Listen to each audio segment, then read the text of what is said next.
Le grand entretien de Radio JM. Bonjour à tous et soyez les bienvenus pour ce rendez-vous d'information régionale. Nous sommes le mardi 1er novembre et nous accueillons pour le grand entretien la nouvelle présidente du CRIF Marseille-Provence, Fabienne Bendayan. Fabienne, bonjour. Bonjour Elsa. Je suis ravie de vous accueillir au micro de Radio JM. Vous êtes présidente, mais vous êtes aussi, j'allais dire, dans la vie civile, avocate à Marseille. En tout cas, nous sommes ravis de vous accueillir pour mieux vous connaître. C'est aussi le but de cette interview. Je vous remercie pour cette invitation. L'information régionale, c'est sur Radio JM, toute la semaine entre 13h et 13h30, et c'est maintenant. Fabienne Bendayan, comme je vous le disais pour commencer cet entretien, l'idée c'est de mieux vous connaître. Alors on va commencer d'abord par ce que vous faites dans la vie. Vous êtes avocate, c'est-à-dire que vous plaidez pour une cause, pour défendre, pour vous argumenter, parce que c'est ce qui fait votre quotidien. Vous savez écouter, et tout ça bien sûr dans le strict respect des lois. Est-ce que c'est bien résumé ce qui est votre fonction au quotidien, Fabienne Bendayan ? Oui, effectivement, je crois que la profession d'avocat, c'est une profession que j'ai épousée il y a 20 ans maintenant. J'exerce ce métier avec passion et l'essence même de notre profession, c'est effectivement de pouvoir développer une argumentation, d'assurer la contradiction aussi, je crois que c'est important, et la volonté de convaincre nos intervenants, là en l'espèce le tribunal, pour emporter la conviction de ceux qui effectivement nous écoutent dans le cadre de nos plaidoiries. Oui. Et nous avons besoin bien sûr de gens comme vous pour plaider nos causes, et c'est pour ça aussi que vous devriez faire une très bonne présidente du CRIF Marseille-Provence. Alors vous êtes bien sûr également une mère de famille. Est-ce qu'être une femme, en arrivant à ce poste de présidente du CRIF Marseille-Provence, vous n'êtes pas la première qui arrive à ce poste, mais est-ce que vous pensez que ça change quelque chose ? Alors, je constate effectivement qu'il y a eu déjà une évolution quand Michel Teboul a pris ses fonctions à la présidence du CRIF. Elle a un peu essuyé les plates pour vous. C'était effectivement la première présidente de l'institution. Moi, j'arrive donc après elle, après Bruno Benjamin, et j'ai la volonté effectivement d'imprimer une certaine solidarité moderne. Et le fait d'être une femme aujourd'hui, je pense que c'est un atout pour imprimer cette solidarité. Pour illustrer mon propos, au sein du CRIF, vous savez, il y a un certain nombre de commissions qui sont mises en place. Et il y en a une manifestement qui faisait défaut et que j'envisage de créer. Donc j'ai annoncé la création de cette commission. Il s'agira de la commission Femmes dans la Cité pour permettre effectivement une représentativité des femmes non seulement au sein de l'institution, mais aussi parce que je considère que nous, en tant que femmes, nous sommes des acteurs majeurs de cette société et que dans ces conditions, il y avait lieu d'accorder une place. Je suis d'ailleurs ravie qu'au sein du comité directeur, les femmes soient représentées en nombre.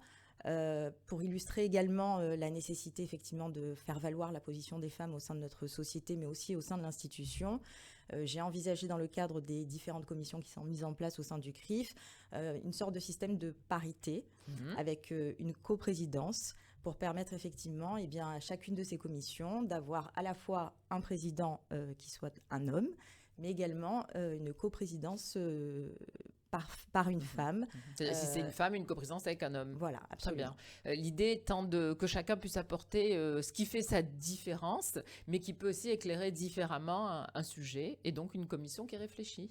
Absolument, qui réfléchit. Ouais. Et qui agit aussi. Et qui agit. Alors, juste une commission Femmes dans la Cité, c'est-à-dire aller voir les exemples de femmes qui, dans la cité, réussissent ou apportent leurs compétences, mais c'est peut-être aussi aider les femmes à monter, à peut-être crever enfin ce fameux plafond de verre qui, alors bon, nous, dans nos institutions, les choses se passent à peu près bien, je trouve, mais qui, au-delà de cela, on le voit bien, il arrive un moment, à un certain niveau, les femmes ne montent plus. Oui, la société évolue, donc je suis ravie de constater que effectivement la condition féminine évolue de manière favorable, mais il y a encore des écueils.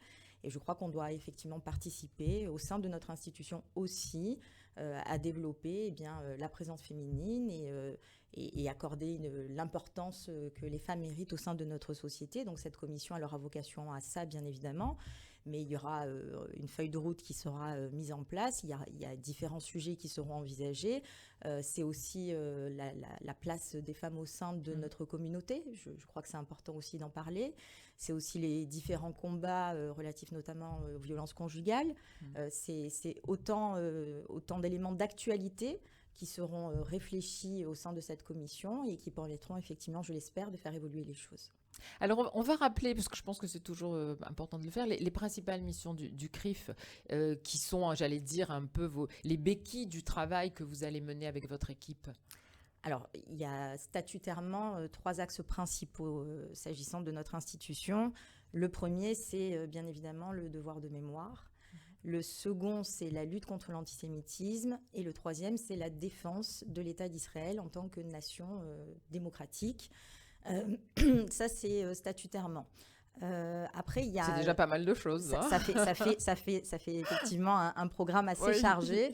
Il y a une autre chose à laquelle je suis particulièrement attachée, qui ne fait pas partie des statuts de notre institution, mais qui a été développée ces dernières années, notamment par mon prédécesseur Bruno Benjamin, c'est les relations intercommunautés et la notion du vivre ensemble, qui est une notion à laquelle je suis particulièrement attachée et sur laquelle j'ai espoir effectivement qu'on développe de nombreuses activités, alors des activités de terrain comme Bruno Benjamin a su le faire, bien sûr. Mais également d'autres activités qui permettront à la communauté juive de s'insérer parfaitement au sein de la société et de favoriser le dialogue entre les différentes communautés. Au-delà de l'insérer, c'est peut-être qu'elle soit vue différemment dans d'autres communautés, parce que je pense que la communauté agit pour être visible dans l'ensemble de la société civile. Après, c'est plutôt comment elle est vue et comment elle arrive ou pas à pénétrer dans certains lieux. Je crois effectivement que la communauté juive est parfaitement insérée au sein de la société et que nous sommes un exemple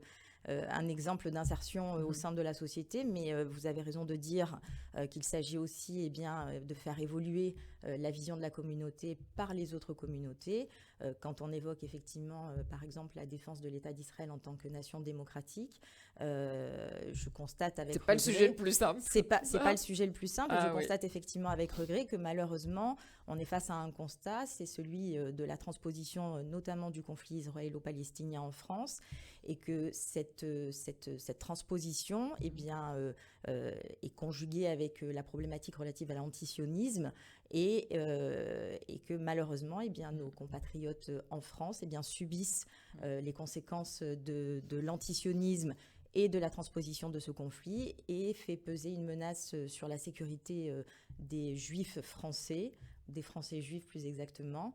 Et je crois effectivement que ce combat que nous devons mener sur le vivre ensemble et sur les liens entre les communautés participe à vivre dans un monde un peu plus serein et à la paix entre les peuples. Parce qu'il est quand même beaucoup plus simple d'aller dans toutes les communautés pour parler de la Shoah, de parler de ce qui est une page d'histoire et qui est bien évidemment une page d'histoire commune, que d'aller parler de l'histoire de l'État d'Israël et de la création. Or, c'est en partant du départ, en donnant les bons renseignements et la vérité sur la création de l'État d'Israël, qu'on pourrait lutter contre tout cela. Mais c'est tellement, tellement difficile. Oui, vous avez raison. Je crois que c'est d'autant plus difficile aujourd'hui que malheureusement, on a vu un certain nombre de nos politiques avec la proposition de résolution qui a été faite au sein de l'Assemblée nationale qui qualifie l'État d'Israël d'État d'apartheid, ne favorise pas cette vision d'Israël État démocratique. Et je crois que le rôle du CRIF, c'est aussi de combattre cette notion d'apartheid qui malheureusement est diffusée par certains médias, par certains politiques. Et encore une fois, je crois que c'est particulièrement important parce que pas seulement parce que statutairement nous devons défendre l'existence de l'État d'Israël en tant que nation, mais aussi parce que je considère que malheureusement, cette situation, encore une fois, crée un climat d'insécurité pour les Français et que ce sont les conséquences de tout cela. Et puis tout est bâti sur des mensonges, donc c'est casser tout cela pour pouvoir essayer de réussir une vérité. Et pas plus loin que la semaine dernière, on a eu cette histoire avec l'Académie Goncourt, où le Liban a très clairement, par la voix de son Premier ministre, refusé que 4 de ses membres soient là parce que soutien d'Israël. Et j'ai trouvé, je ne sais pas quelles ont été les positions du CRIF sur ce dossier, mais j'ai trouvé que peu de voix s'étaient élevées contre cette honte antisémite. Alors, vous savez, il y a un certain nombre de prérogatives qui sont nationales. Qui sont nationales, absolument. Sais, bien sûr. Donc, le CRIF national a immédiatement réagi. Vous avez raison, effectivement, de dire qu'il y a des situations parfois qui sont horrifiantes sur des prises de position et qu'il nous appartient. Et je crois que c'est pleinement le rôle de notre institution de monter au créneau à chaque fois que nécessaire.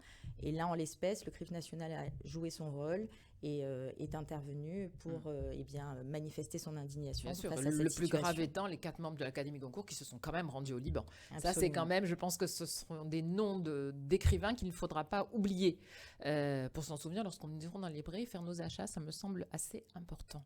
Bien sûr, le CRIF s'est ouvert vers notre société. Tout le but de votre travail est bien là et c'est une représentation dont nous sommes tout à fait conscients. Mais il y a aussi le travail intercommunautaire. Comment voyez-vous votre travail avec les autres institutions qui composent le panorama de la communauté juive? Alors, ma priorité, c'est avant toute chose de faire de notre institution ce que j'appelle un CRIF uni et solidaire. Un CRIF uni et solidaire, pour moi, c'est avant toute chose de nous permettre, au regard de nos prises d'opposition, de manifester notre solidarité au sein même de notre communauté. Ça passe naturellement par une unité avec les autres institutions. J'ai d'excellents rapports avec Michel Cohen-Tenouji, qui est un ami, qui est le président du consistoire, de même concernant Lionel Stora. Et je suis convaincue, concernant le Fonds social juif unifié, je suis convaincue que cette entente va nous permettre effectivement d'orienter nos actions et nos réflexions de manière solidaire. C'est pour moi une priorité. Et j'ai d'ailleurs d'ores et déjà annoncé que dans ce cadre, j'aimerais qu'on mette en place une grande manifestation qu'on pourrait intituler par exemple les États généraux de la communauté, qui serait organisée donc par le CRIF, le Fonds social et le consistoire, qui permettrait à chacune des associations qui sont les forces vives de notre communauté de participer à la réflexion. Et l'idée aussi, c'est de créer peut-être des ateliers qui permettent non seulement à nos représentants communautaires effectivement d'être présents, mais je souhaiterais aussi que la communauté dans son ensemble participe, que chacun d'entre nous soyons des acteurs de notre avenir communautaire. Et je crois que c'est pour moi indispensable d'insuffler une sorte un vent de collégialité et que chacun trouve sa place et que chacun puisse exprimer ses idées. Et donc cette manifestation que j'envisage de programmer très prochainement nous permettra effectivement de réunir tous ceux qui voudront participer à la réflexion dans l'objectif d'avoir une vision communautaire qui soit une vision communautaire qui soit effectivement unis et solidaires. Bien sûr, surtout que si les choses sont bien faites, chacun a des compétences totalement différentes et il s'agit juste de rester chacun dans ses compétences et les choses devraient fonctionner à peu près bien, évidemment. Alors, vous venez de prendre vos fonctions. Oui. L'idée, donc vous nous avez donné bien sûr un petit peu la ligne de conduite que vous vous êtes fixée pour pouvoir travailler avec votre comité directeur et c'est important, c'est un travail collégial et vous y tenez, ça je le sais bien sûr. Qu'est-ce qui vous semble être de votre devoir aujourd'hui pour ce mandat qui commence et qui peut-être l'était moins dans les mandats précédents? Quelle est peut-être l'urgence qui fait que votre mandat doit aussi prendre en main aujourd'hui d'autres sujets que ceux qui avaient toujours été menés jusque-là par les précédents, bien sûr par Bruno Benjamin qui a fait 2 mandats avant vous, par Michel Teboul, et on peut remonter loin comme ça, mais est-ce que l'actualité, est-ce que le pays dans lequel on vit aujourd'hui, est-ce que ce que passe la communauté, est-ce que ça vous oblige à certaines choses d'une façon plus rigide, plus difficile? Est-ce que vous avez d'autres impératifs qui vous concernent personnellement pour ce mandat? Écoutez, globalement, on a abordé les différents axes prioritaires de l'institution. Moi, il y a une chose qui me tient particulièrement à cœur, c'est d'essayer d'insuffler, je voulais préciser, un vent de modernité. Et j'ai aussi à cœur d'essayer de faire en sorte que notre jeunesse se mobilise davantage. Ce qui va avec. Absolument. Absolument, c'est ce qui va avec. Alors, vous évoquez effectivement le comité directeur qui m'entoure. Je suis ravie qu'au sein du comité directeur, il y ait de nouveaux arrivants qui aient intégré l'institution. Ce sont pour certains des jeunes actifs au sein de la société. Donc je suis heureuse effectivement de ce renouvellement, mais je considère que c'est encore insuffisant. Pour illustrer mon propos, lors de la commémoration à laquelle nous avons effectivement participé la semaine dernière, j'ai été heureuse de constater que, par exemple, le mouvement de jeunesse des EI était présent et représenté. J'ai été heureuse de constater que les élèves de l'école Yavneh se sont également mobilisés dans le cadre de cette commémoration, mais je considère que c'est encore insuffisant.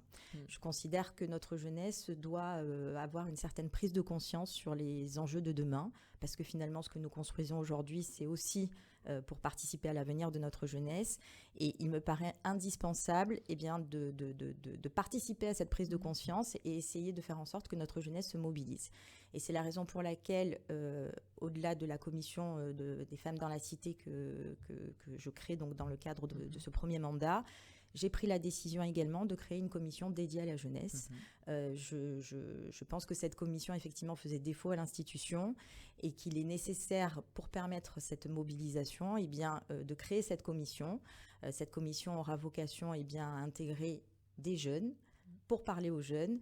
L'idée, c'est de pouvoir se déplacer dans les écoles, de pouvoir se déplacer. Mais ce sont justement, on parlait tout à l'heure des compétences, parce que le consistoire vient de faire la même chose, créer une commission jeunesse, mais ce ne sont pas des compétences qui rentrent dans vos... Il y a déjà beaucoup à faire dans les compétences que vous avez. Est-ce que le vrai problème de la jeunesse, au-delà de comment on va dans les écoles et tout, c'est simplement de se demander comment on construit les cadres communautaires de demain? Oui, c'est le vrai sujet. C'est précisément l'objectif. En allant au-delà, parce que dans les écoles juives, plus ou moins, on pourrait les trouver, mais je veux dire, il faut peut-être aller au-delà, d'aller chercher, et comment on y arrive surtout. C'est le vrai sujet. Comment on y arrive? Effectivement, je suis d'accord avec vous, c'est le vrai sujet. Oui. Je crois que, encore une fois, l'idée, c'est de susciter des prises de conscience et susciter des vocations pour que notre jeunesse, encore une fois, ait envie de se mobiliser, ait envie de s'investir et prenne conscience de la nécessaire évolution qu'on attendait, à savoir la représentativité, un engagement sincère. Ils sont présents dans les mouvements de jeunesse, de l'UEJF, au mouvement de jeunesse existant. Donc il y a quand même une forte jeunesse qui est mobilisée. C'est plutôt comment on arrive à les garder après. C'est ça l'enjeu. C'est tout le sens de mon propos, effectivement. L'idée, c'est pas de favoriser leur inscription dans les mouvements de jeunesse. Mais ça suffit pas. C'est effectivement très bien, mais ça ne relève pas de nos compétences. C'est après. L'idée, c'est de maintenir cette fibre communautaire et cet engagement communautaire. Parce que vous êtes d'accord avec moi qu'il y a 20 ans, c'était beaucoup plus facile. Les jeunes venaient de façon très naturelle s'investir dans les communautés, au-delà des mouvements de jeunesse, ce qui devient beaucoup plus compliqué aujourd'hui. Oui, je suis... Et pourtant, les problèmes sont plus importants. Oui, sauf que je pense malheureusement que notre communauté n'est pas... la seule qui souffre de cette problématique. On ne va pas se battre la culpa, évidemment. Non, c'est évident. Je crois qu'il y a un constat évident, c'est que nous sommes dans une société qui est de plus en plus individualiste, que les circonstances qui entourent ont un impact réel sur, la difficulté de la vie, quoi, tout simplement. La difficulté de la vie. Nous sommes passés par les problématiques de la crise sanitaire. Nous sommes confrontés c'est de plus en plus difficile. Aux problématiques de la guerre, à l'inflation. Donc, ce qui fait que de plus en plus, les gens se recentrent sur... Donc, on voit bien la nécessité de s'y mettre et de travailler tous ensemble. Je voudrais terminer avec un événement que vous portez, qui aura lieu le 15 novembre à l'hôtel de Région, en partenariat avec la Région, qui est un hommage rendu à Elie Wiesel. Alors, on salue bien sûr Josette Geiserman, qui a été proche d'Elie Wiesel, et d'ailleurs, c'est grâce à elle que j'avais rencontré Elie Wiesel il y a quelques années. Donc, un hommage qui sera rendu le 15 novembre, Fabienne Ben Dayan. Tout à fait.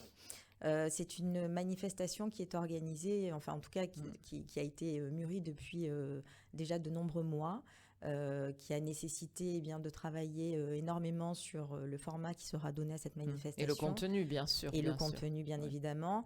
L'idée était de rendre un hommage appuyé à Elie Wiesel et de permettre notamment, dans le cadre d'une table ronde, d'élever un petit peu le débat sur qui était Elie Wiesel, la vision d'Elie Wiesel, notamment par rapport à la perspective de la Shoah.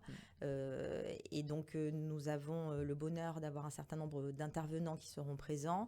Nous espérons également pouvoir mettre en place une exposition lors de cette manifestation. Il y aura également des lectures qui seront faites de son livre qui permettra de connaître encore davantage, si nécessaire, la personnalité d'Elie Wiesel. De sujet, savoir aujourd'hui, nous, on connaît Elie Wiesel, mais comment on va porter cette voix aussi et que restera-t-il des écrits d'Elie Wiesel qui sont quand même très autocentrés sur la Shoah et sur sa propre expérience.